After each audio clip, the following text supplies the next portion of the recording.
All right, well, the head of Boeing's commercial airplane division steps down. Scott Carson had led the unit since 2006, overseeing it at a time when the Dreamliner 787 was delayed nearly 2 years.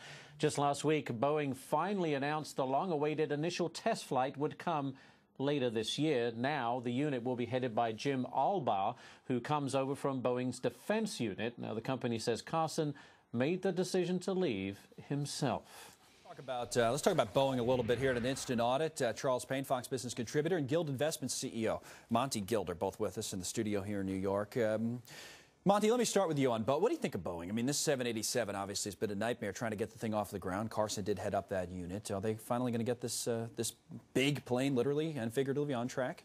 I believe so. I think Carson was a salesperson, did a very good job selling, didn't manage the engineers so effectively. And the new gentleman, Albaugh, is an engineer, has managed engineers, and should do a very good job completing the project. Now, they need to get it done at some point, Charles. Yeah, they need to get it done at some point. And I think we're also reminded at this stage where we are as a country, our great corporations, how they've all sort of stumbled. General Motors, Budweiser being owned by, a foreign company. It's just amazing. I think what's the wider story there? Is there? The wider story, I think, is that we had a whole lot of companies that really should have had global dominance for centuries, and they all, to me, became somewhat complacent. And the rest of the world started to catch up, and now we're trying to, reinvent the game that we invented in the first place. So, listen, Airbus had a lot of breaks, a lot of tax incentives. We know that there was a lot of government help there, but it's a formidable competitor now.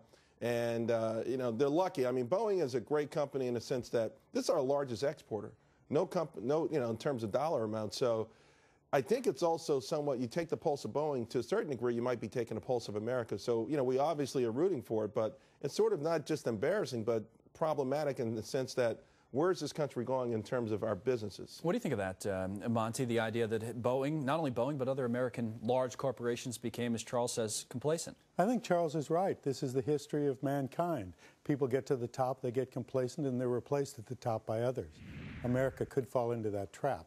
You got to keep getting better all along. Well, that's a good point. All right, so we'll see how this plays out at Boeing. New leadership there on the unit that's making the 787. Thanks, guys. Monty and Charles.